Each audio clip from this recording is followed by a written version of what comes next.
Hi అండి. Welcome back to our channel. నేను చూపించాను కదా ఒకే ఒక బ్యాటర్‌తో నిజంగానే ఇడ్లీ, దోశ అనేవి ప్రిపేర్ చేసుకోవచ్చు. అదీను ఇడ్లీకి ఇడ్లీ రవ్వ ఉండకుండానే మనము ఈ బ్యాటర్‌ని ప్రిపేర్ చేసుకోవచ్చండి. ఫస్ట్ అయితే ఒక బౌల్ తీసుకోండి. మిక్సింగ్ బౌల్ అన్నట్టు. అంటే దాంట్లోకి మనం అనేక వస్తువులు ఇప్పుడు యాడ్ చేస్తున్నాము పల్సెస్ అనేవి. ఫస్ట్ నేనైతే ఇక్కడ మేము రీయూజ్ చేస్తున్నానండి ఈ కుక్కర్‌ని. నేను మామూలుగా అయితే యూజ్ చేయను. పాడైపోయింది కనుక ఇలా యూజ్ చేస్తూ ఉంటాను. ఫస్ట్ అయితే ఒక కప్పు బియ్యం తీసుకున్నాను. ఆ తర్వాత మూంగ్ దాల్ పావు వంతు, అలాగే కొంచెం మామూలు పప్పులు ఉంటాయి కదండి, తినే పప్పు, అదేనండి దాల్, అది 2 కలిపి ఒక కప్పు యాడ్ చేశాను. ఆ తర్వాత కొంచెం నువ్వులు కూడా యాడ్ చేశానండి. వాటిని ఇదిగోండి ఇలా నీట్‌గా వాష్ చేసుకోవాలి. చూస్తున్నారా? ఇలా నీట్‌గా 1కి 2 సార్లు వాష్ చేసుకుంటూ నానబెట్టుకోవాలండి. ఆ తర్వాత ఇది పొట్టు మినపప్పు అండి. దీన్ని కొంతమంది దగ్గర పొట్టు మినపప్పు లేకపోతే నార్మల్ మినపప్పులు ఉంటే సరిపోతుంది. కానీ ఇక్కడ నేను చూపిస్తున్నానుగా,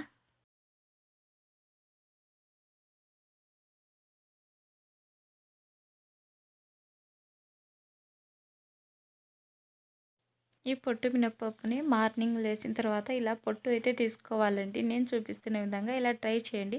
చాలా తొందరగా అయిపోతుంది. ఫస్ట్ అయితే ఇంకో మామూలు ఖాళీ గిన్నె తీసుకోండి. తర్వాత ఈ పొట్టు మినపప్పుని ఒకసారి 2 చేతులతో మంచిగా స్మాష్ చేస్తే ఇలా పొట్టు అనేది సైడ్కి వచ్చేస్తుంది. ఇలా నీళ్లు వంచుకోవాలి. ఇలా మినపప్పు పొట్టు అనేది సపరేట్ అవుతుంది. ఇలా అదే నీళ్ళతోటి మళ్ళీ ఇప్పుడైతే ఇలా వాష్ చేసుకోవాలండి. మీరు గమనించారా? ఒక జల్లెడైతే కంపల్సరీగా పెడితేనే మనకు తొందరగా ఈజీగా ప్రాసెస్ అనేది అవుతుంది. ఇక్కడైతే మినపప్పు నుంచి పొట్టు అనేది వేరు చేశానండి. ఇప్పుడైతే ఈ మినపప్పుని అలాగే ఇప్పుడు మనం నానబెట్టుకున్నాం కదా, ఈ బియ్యము అలాగే దాల్స్ అన్నీ వేసినాం కదా, దాంట్లోకి వీటినన్నిటిని యాడ్ చేసుకున్నానండి. యాడ్ చేసుకొని ఇప్పుడు మెయిన్ ప్రాసెస్లోకి వెళ్ళిపోదామండి. బ్యాటర్ అయితే ప్రిపేర్ చేసుకోవాల్సిందే కదా. ఇప్పుడు మార్నింగ్ లేచిన తర్వాత ఈ బ్యాటర్ని ఇలా మిక్సీ జార్లో అయితే ప్రిపేర్ చేస్తున్నాను.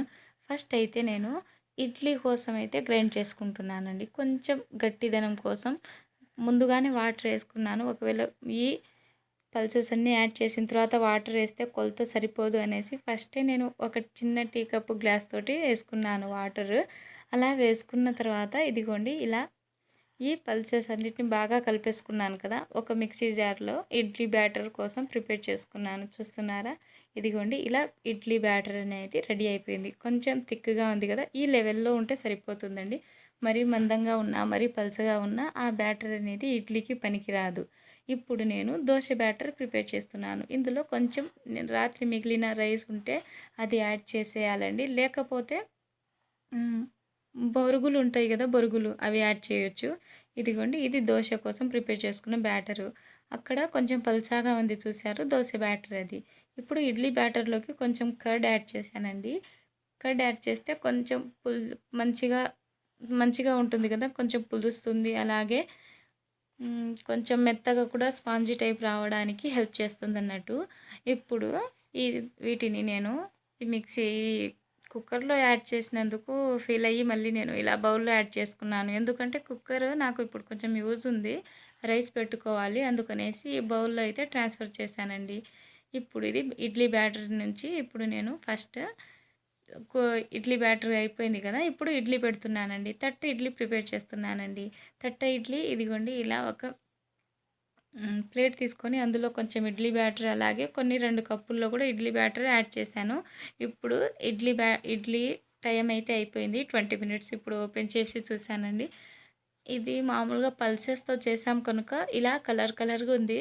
కానీ టేస్ట్ మాత్రం వేరే లెవెల్ ఉంటుంది నిజంగా. మీ పిల్లల నుంచి పెద్దవాళ్ళ వరకు ఎప్పుడు నార్మల్ ఇడ్లీనేనా, ఉత్త ఇడ్లీ రవ్వతో ప్రిపేర్ చేస్తే ఏం బాగుంటుంది చెప్పండి మీరైనా.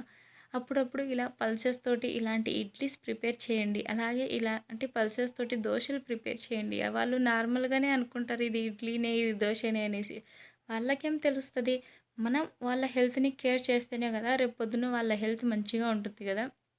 అందుకనేసి నేను ఇలాంటివి ట్రై చేస్తూ ఉంటాను. మీరు కూడా మీ పిల్లల కోసం ఇలాంటివి ట్రై చేయండి. రేపు మీ పిల్లల హెల్త్ బాగుండాలన్నా ఇలాంటివి అవసరం కదా! ఇక్కడ చూస్తున్నారా ఇదే దోస బ్యాటర్ తోటి పల్చగా ఇంకొంచెం నీళ్లు యాడ్ చేసి ఉప్పు కూడా యాడ్ చేసుకున్నానండి. ఇడ్లీ పిండిలో కూడా కొంచెం ఉప్పు యాడ్ చేసుకోవాల్సిందేనండి. ఇలా ఇక్కడ ఈ దోస బ్యాటర్‌తో దోసలైతే ప్రిపేర్ చేస్తున్నాను. ఇదిగోండి ఎంత బాగా స్మూతీగా వచ్చేస్తున్నాయి చూస్తున్నారా? ఈ దోస బ్యాటర్ అయినా, ఇడ్లీ బ్యాటర్ అసలు పులియబెట్టాల్సిన అవసరమే లేదండి. చాలా సింపుల్‌గా అయితే చేసేసాం కదా! ఇలాగే మీరు కూడా ట్రై చేసి చెప్పండి కామెంట్ సెక్షన్‌లో. బాయ్ ఉంటాను. మరొక వీడియోలో కలుద్దాం.